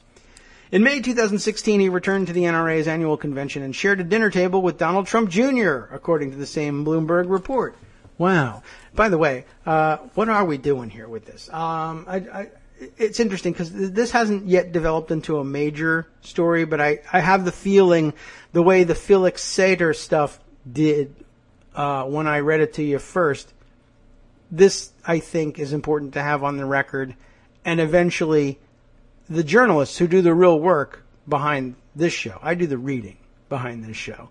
I think I anticipate that in a couple of weeks, and we don't know how long it's going to take, but eventually you'll be back here saying, Torsion and Butina. I learned about these people. I heard about them on Kagro in the morning. And oh my God, they're running our country. They're on the Supreme Court at this point. I don't know what's coming next. Anyway, with CPAC going on and all the information developing and exploding on Felix Sater, well, I thought we would add this to the mix rather than look back and see what's new about Felix. I think the traditional media are now covering that one enough for us all to... I mean, any of these things obviously could be read by any of you instead, but this feels like one we're picking up a little bit ahead of the curve. All right. So where were we with this one? Neither Erickson nor Butina responded to multiple Daily Beast requests for comment through emails, texts, and phone calls. Neither responded to a list of detailed questions regarding this article. But ultimately, the Torsion-Butina-Erickson link serves as another set of relationships between influential Russian figures and Washington power players, just as the FBI and several Senate committees examine Moscow's impact on the American political scene. Just this week, the New York Times reported on a back-channel proposal that described the way to lift sanctions against Russia while ending the conflict in Ukraine, delivered to the White House through Trump's lawyer, Michael Cohen. One thing that's clear, Trump himself is beginning to back away, at least in public, from any perceived connections to Russia. On July 11, 2015, more than a year before she began her studies at American University, Butina was in Las Vegas at an early rally for Trump's embryonic presidential campaign. During a question and answer session, she asked Trump about Russian sanctions. "I'm from Russia. My question will be about foreign politics," Butina said, glancing at prepared notes. "If you will be elected as president, what will be your foreign politics, especially in the relationships with my country? Do you want to continue the policy of sanctions that are damaging to both economies, or do you have any other ideas?" Now, this is funny because the answer, remember, this is July 11th, 2015. See if this stands in contrast with anything you've heard Trump say recently. He answers, "I know Putin. And I'll tell you what, we'll get along with Putin," Trump said in his response to Butina. "I would get along very nicely with Putin. I mean, where we have the strength. I don't think you need the sanctions. I think we would get along very, very well." I know Putin? No, I don't. Never heard of the guy. Not even sure who he is. Wouldn't recognize him if he was in the room. These days, with revelations about Russia's interference with the American presidential elections mounting, Trump gives a very different answer. "I don't know Putin," he tweeted earlier this month. "I have nothing to do with Russia." Trump added in a February 16th press conference, "Haven't made a phone call to Russia in years. Don't speak to people from Russia. Not that I wouldn't, I just have nobody to speak to." and that may still be true. I don't know. Anyway, so there you have it. Just wanted to kind of put that one on the record. I have the feeling you'll hear some of those names called in the coming weeks. Although with this, I feel like the schedule is accelerated, and maybe it'll be sometime next week. And I hope so, just because then it'll feel like there's a real payoff to reading that to you on a Friday. All right. Now, more esoteric issues. Let's start here with this. I saw two tweets about activity in the state legislature of Arizona, which I haven't figured out yet whether or not they're tied up in the same bill or just two related bills. But I saw them tweeted separately, and I thought, very interesting. They ought to be tied together. And so I will. Let's see. First of all, which is the first of the things that I should report? Okay, let's see. Fox and Friends reporting this one. This will probably have some auto-playing video. They'll have to try it. There we go. I can get a pause on here. The Arizona Senate has approved a law, they reported, approves a law that would let the state seize assets from those participating in protests that turn into riots. And, well, I don't know. It's a little 20-second clip here. Maybe we down on the violent protests that we've seen around the country. Rioters in Arizona who destroy property that's not theirs will now have to hand over their own stuff. Yes. Yep, the Senate approving a law allowing property to be seized from anyone who plans or takes part in a protest that turns violent. Well, of course, that wraps up a number and conflates a number of issues. One, what is a riot? And what is violence, and what kind of violence are they talking about? And, of course, conflates that with, well, the fact that most of the protests have not turned into violence. They played all sorts of video there and thought that it was sound like a great idea. None of the video that I'm aware of is from Arizona. I don't know that there's any particular problem with protests turning violent in Arizona, but as we have been warned in the past, as Greg has brought it up, we've seen it brought up in a number of other articles and tweets from journalists that the concern is that one of the lies that Trump folks like to repeat is that protests do, in fact, frequently turn violent. They do not, but they want everyone to believe that they do so that they can make a law and order crackdown on straight up protest. Well, it might turn violent, and so we really need to stop it before it happens. Now, if you think I'm jumping the gun, hold on just a second. But I will say this. So here you are. If you participate in a protest that turns violent, not if you turn violent, but if the protest turns violent. And what does violence mean? Oh, what if somebody argues with a police officer and then resists arrest? That's arguably violent. Somebody throws something? Well, that is violent. Somebody shoots? Yeah, violent. Of course, what happens if it's a provocateur who shows up and starts a fight? I don't know. And I'm not supposed to know, because that's almost assuredly part of their plan. They wouldn't admit to it being part of their plan. They wouldn't admit that that's exactly what they're trying to do, which is infiltrate peaceful protests, start a fight, and then point to the fact that there was a fight to call the protest now a riot, and arrest everybody at it and have them have their property seized. Just as we're supposedly, as we were at some point supposedly to have some agreement with conservatives about civil asset forfeiture. But I guess now that Trump's in, he realizes, it would actually be pretty cool if I could just straight up seize assets from people. I wonder if I can make that work.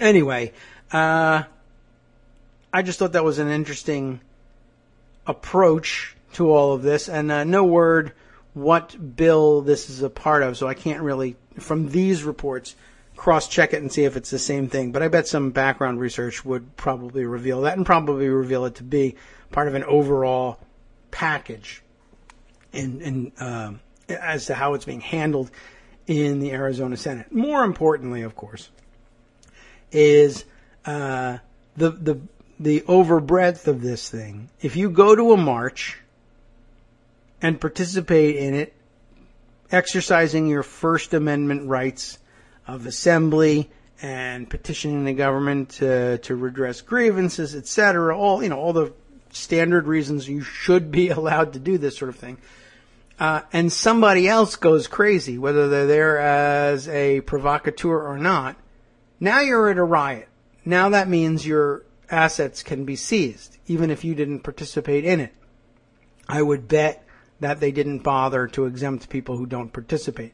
What that suggests, of course, is it might not be a bad idea, if you're going to a peaceful march with all peaceful intentions, to do what you can to prevent yourself from being identified so that you don't end up having your assets seized should someone else, for organic reasons or otherwise, engage in something that law enforcement authorities want, for whatever reason, to term violence, so that they can seize everybody's assets. I mean, basically they can just stand around and say, yeah, we're low on funds over at the police department, And it might not be bad if we charged everybody here with rioting and then we seized their cars and homes and guns and video game systems and whatever else they might have and keep them for ourselves. That'd be the best. So, of course, plenty of motivation to do that. So, what do you want to do to protect your identity? Well, one thing that people often do to protect their identity, of course, cover their face with a mask. But, of course, that does tend to trigger in people the thought that, hey, maybe usually the people who show up and cover their face at a public protest, and why would you cover your face at a public protest if you're just merely there to exercise your First Amendment rights? And surely you have nothing to worry about. It's the fact that you are in fact planning on violence or property destruction or something illegal that you're covering your face, right? Well, that brings us to part 2 of the situation. It's true that maybe to protect yourself from civil asset forfeiture, you might be tempted to cover your face, but I'm also told by Matt Staggs, who bills himself here in his profile as a talent booker, Joe Rogan experience. The Joe Rogan experience. That's another of the radio shows and podcasts, yes? Talent booker? I didn't even realize. I think I have that right. Anyway, a writer, and all sorts of, other, what do we say, credits here, let's call it. But Matt Staggs notes that the Arizona Senate, and I assume this is in the same bill, and this one is attached to a link to a report in the UK's Independent paper. I can track things down a little bit, but he notes that the Arizona Senate votes to give police power to arrest protesters in demonstration they suspect may turn violent. So you got quite a setup here, right? If you go to a peaceful protest and somebody says it turns violent, they'll take your property.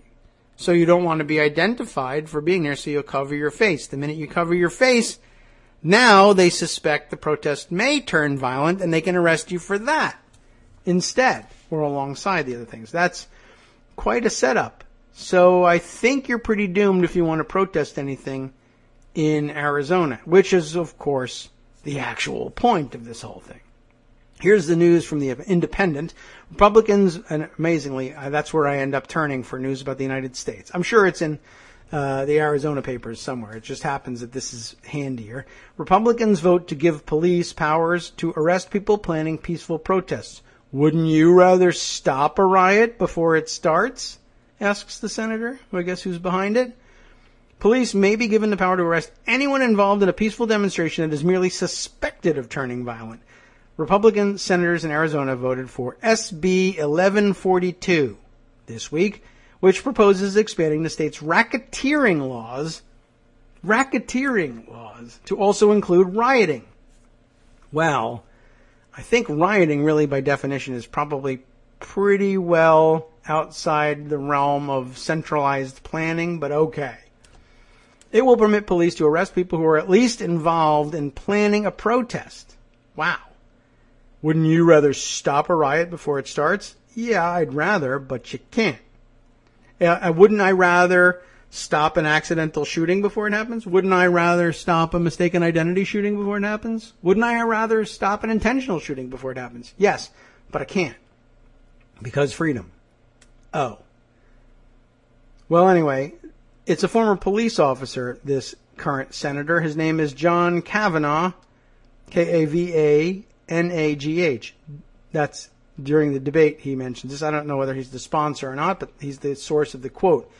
Do you really want to wait until people are injuring each other, throwing Molotov cocktails, picking up barricades and smashing them through businesses in downtown Phoenix? No, that I wouldn't really rather wait for, although, again, I really don't know how else you're going to do it. But we have to wait for mass shooters to start shooting, right? Can't stop an open carrier. We just have to wait and see whether he starts shooting people. We know this to be the case. But that doesn't worry him. But this other thing does. In addition to which, of course, I guarantee you people will be arrested for things that don't in any way measure up to Molotov cocktails, picking up barricades and smashing them through businesses. I suspect it'll be more about resisting arrest. Violence. It's a riot now. You now have a situation, he continues, where you have full-time, almost professional agent provocateurs, as agents provocateur, I think, that attempt to create public disorder. Yes, and they're yours. A lot of them are ideologues. Some of them are anarchists, but this stuff is all planned. This, by the way, a close cousin to you're all paid protesters. Keep that in mind. Fellow Republican Senator Sylvia Allen added, I have been heartsick with what's been going on in our country, what young people are being encouraged to do. Also sad. Americans have recently protested after a Los Angeles police officer fired his gun while surrounded by teenagers. Police also made arrests when 75 demonstrators refused to leave a Dakota Access Pipeline protest camp. Many of the 230 protesters arrested during Donald Trump's inauguration last month, some of whom faced charges of felony rioting, claimed they had done nothing wrong. Democrats in Arizona accused their rival politicians of trying to stifle First Amendment rights and pointed out there were already laws criminalizing actual rioting.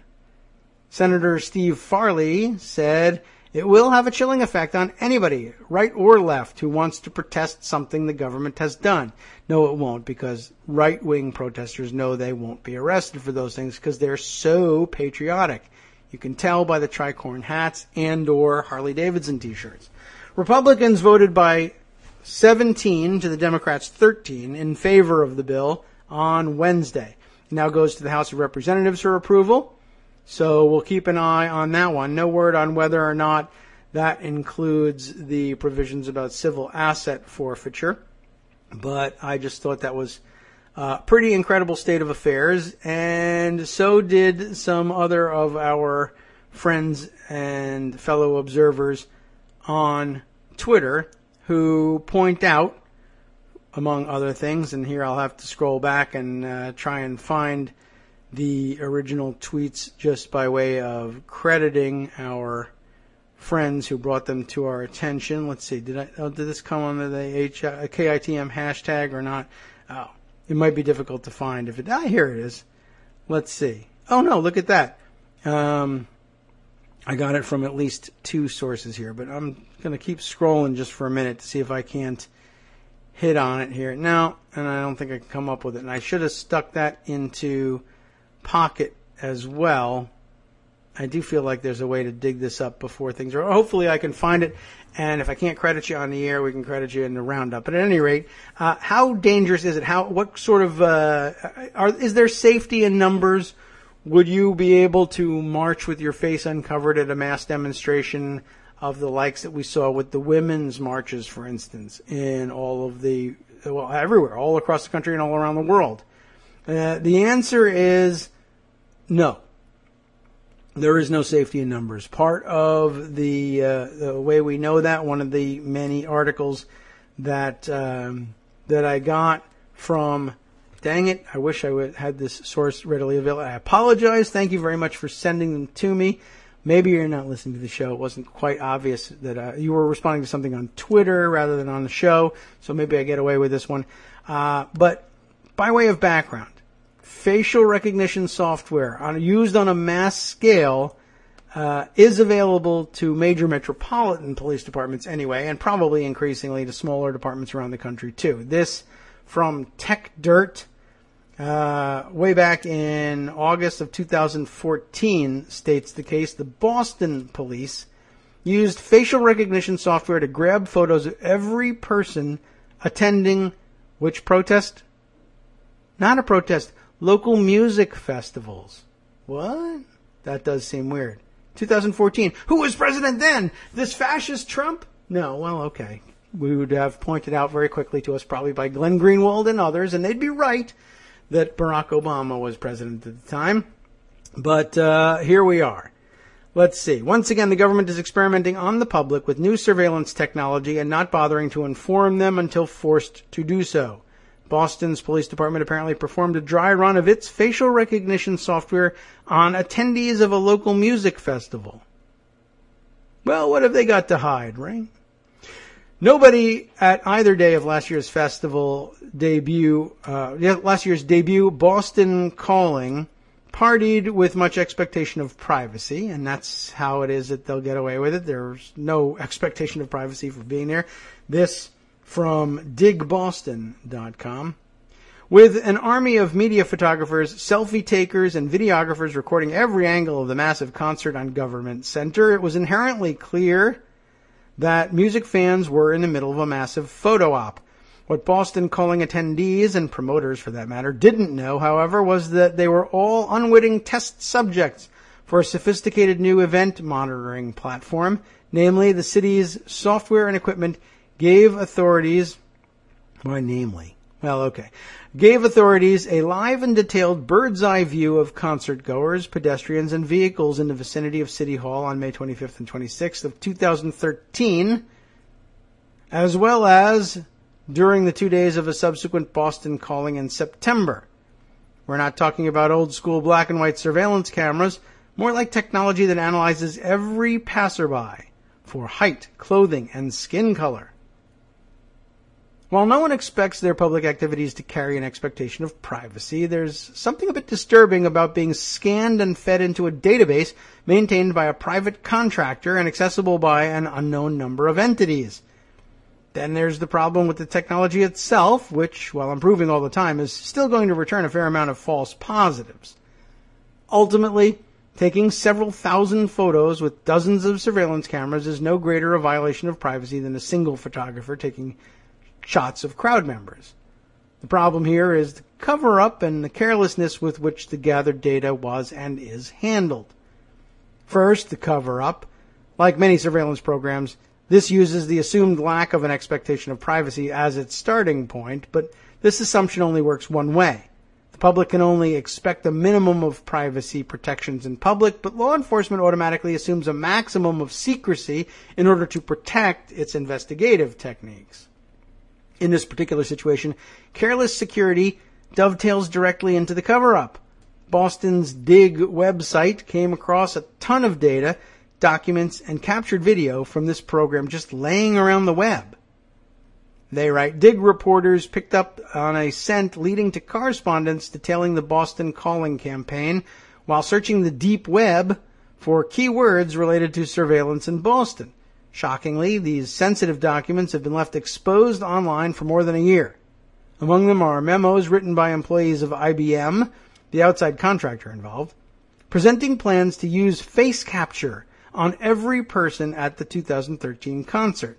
Another defines a party of interest as, quote, anyone who walks through the door. Guilty until proven innocent remains the mantra of mass surveillance. Here, a person of interest is also just an attendee. They are inseparable until the software has done its sorting, and even then, the non-hit information is held onto for months or years before being discarded. Beyond the documents, there's captured video, much of which remains online and accessible to the general public. More than 50 hours of recordings, samples of which are highlighted herein as examples, remain intact today. Dig gathered up all this info and confronted the Boston Police Department about its involvement in this project. Reached for comment about face capture and intelligent video analysis, a Boston Police Department spokesperson wrote in an email, BPD was not part of this initiative. We do not have and have not used or possess this type of technology. A normal denial and generally solid, except for one thing. The Boston Police Department denied having anything to do with the initiatives, but images provided to me by Kenneth Lipp, the journalist who uncovered the files, show Boston police within the monitoring station being instructed on its use by IBM staff. The outing of these documents forced the city to acknowledge its participation. The city claims it's not interested in pursuing this sort of surveillance at the moment, finding it to be lacking in practical value, but it definitely is interested in all the aspects listed above. Actually, I skipped over this particular piece. Just not this particular iteration, they go on to say. It also claims it has no policies on hand governing the use of situational awareness software, but only because it's not currently using any. Anyone want to take bets that the eventual rollout of situational awareness software will be far in advance of any guidance or policies? Better security is also a must, and Boston's, despite recent events, seems to be full of holes. Well, a very interesting development. There's a little bit more to that one. Of course, we'll include that in a roundup. But, you should never forget the role that advancing technology and data storage technology, by the way, plays in really rendering a lot of the Fourth Amendment just inoperable and certainly obsolete. It was, of course, our privacy protections, such as they are, were not written at a time when it could have been contemplated that anybody showing their face in public anywhere at any time could have it recorded, analyzed, and stored forever.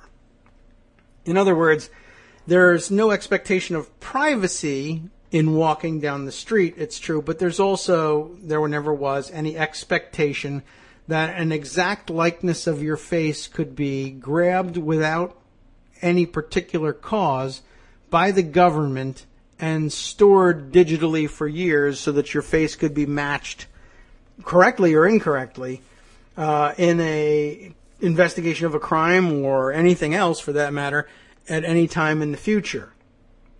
It was beyond contemplation, and now it's possible. Just like license plate scanning, we know every car that came in and out here. We now have the face of everybody who came in and out here, whether or not they were involved in a crime. And of course, if the crime is one that you're making up, like everybody who was at this protest is now on the hook for civil asset forfeiture because somebody there, and in fact, it was one of our own people, threw a rock. Now you're all on the hook for rioting, and we have all of your faces, and we can take all your houses and cars. Golly, I hope that doesn't happen, but it certainly could.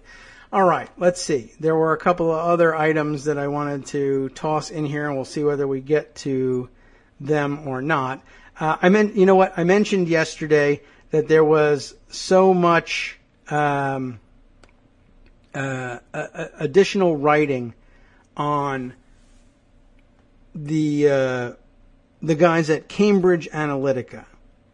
And I finally did find, I think, the person who sent me that information on the Boston police program. Program Stuff. How do you like that? That's a hell of a Twitter name. Program_stuff. The ID on that one called My Vaporware page. So if any of you know Program_stuff, you can thank him for that. She also sent me this collection of stories on Cambridge Analytica and similar data analytics outfits. But I mentioned to you that after all of the reporting on Cambridge Analytica as miracle workers, there was at least one piece by, who was it? Let me see if I can pull it up. But one BuzzFeed, wasn't it? That expressed some doubts about them as miracle workers. Let's see if I can't bring that one up, because I know I won't be able to get to both of them, but one of the things that Program Stuff and Kate Sherrill both sent me was a piece from Scout.ai, the rise of weaponized AI, artificial intelligence, propaganda machine, hinting at the activities of Cambridge Analytica and others. But there's plenty of writing on them as miracle workers. This will add to that pile. But we'll spend the last couple of minutes that we've got reading the BuzzFeed article questioning all this. Kendall Taggart, the BuzzFeed news reporter who wrote this one, the truth about the Trump data team that people are freaking out about. Cambridge Analytica says its behavioral communications techniques helped land Trump in the White House, but don't believe it, says former campaign staffers, employees, and other GOP digital strategists. You get a lot of snake oil like this in data work, they say. Last December, a Swiss publication called Das Magazine, hell of a name, isn't it, credited an obscure consulting firm that advised Donald Trump's campaign with having turned the world upside down on Election Day. The article was an underground sensation in German, in a bootlegged English translation, and then on Vice, raising concerns that the company, Cambridge Analytica, used sophisticated psychological tools to manipulate unwitting American voters. Readers shared the article more than 350,000 times, according to the analytics service BuzzSumo. I don't know if that's related to them or not. BuzzSumo. Hilarious. What a 1990s name. With it, conspiracy theories, 2000s name. Conspiracy theories gave the firm almost unlimited power to control our lives with what one critic called a weaponized AI propaganda machine. And Cambridge Analytica itself has hardly shrunk from the controversy. Alexander Nix, the CEO, boasted that it had profiled the personality of every adult in the United States of America, 220 million people. Again, a testament to the power of data manipulation and data storage, right? But interviews with 13 former employees, campaign staffers, and executives at other Republican consulting firms, and maybe that's why they say these things, who have seen Cambridge Analytica's work, suggest that its psychological approach was not actually used by the Trump campaign. And furthermore, the company has never provided evidence that it even works.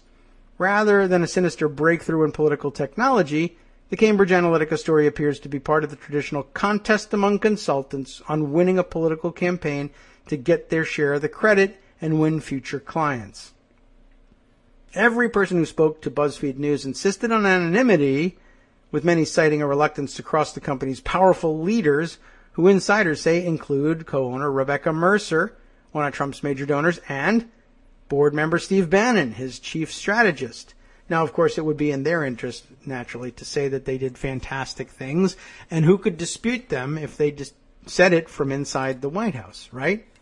Yet when Nix claimed that on a single day during the campaign, the firm tested more than 175,000 different Facebook ad variations based on personality types, Gary Kobe, who ran digital advertising for the Trump campaign, took to Twitter to call it a 100% lie and total rubbish. Garrett Lansing, who worked with the campaign and is now in the White House chief digital officer, timeout, no he's not. He was fired, as we mentioned yesterday, for not passing his security clearance. But Garrett, who worked with the campaign and was then in the White House, also dismissed Nix's claim as a lie. Both declined to comment further, as did Mercer and Bannon. Another weird thing is happening here. I just wanted it to be on your radar for the weekend. I'll include that and, of course, the other articles that we didn't get to about how fantastic and amazing their analysis is, say the people who stand to profit from it so greatly. Should we be worried about it? Is this some sort of counterspin to throw us off a scent? God only knows. We can't tell anymore what's conspiracy theory and what's not. I can tell you this, though. Exciting news from Justice at Netroots Radio Central telling us that I think maybe a record-breaking 129 of you listening to the live stream via Netroots Radio's stream server directly, which is an unusual way for, I think, most of our live listeners to be hearing. So the numbers are boosting. Of course, the 5,000 of you who will download the show later, we thank you very much for joining us. Remember to join us at patreon.com/KagroX to help keep the program going. What about what's coming up next? Well, obviously, you should be worried about keeping Netroots Radio going, too, and you can find the donate button at their page to help with that. What about the more immediate concern of what's coming up on the after show today? Observing the increase in public uprisings, Ruth Bader Ginsburg says she feels hope for America. Renowned journalist Jorge Ramos rails against the right-wing lie that crime is up because of immigrants, and a State Department memo warning of dire consequences for leaks from Daily Kos Radio is quickly leaked to the media. You have been listening to the Kagro in the Morning Show with David Waldman. More on the last half about new Labor Secretary nominee. He helped to author a decision that went against precedent and cost 23 nurses their jobs because they moved their strike back 4 hours to care for their patients. What a jerk. Find out all about it next on the After Show.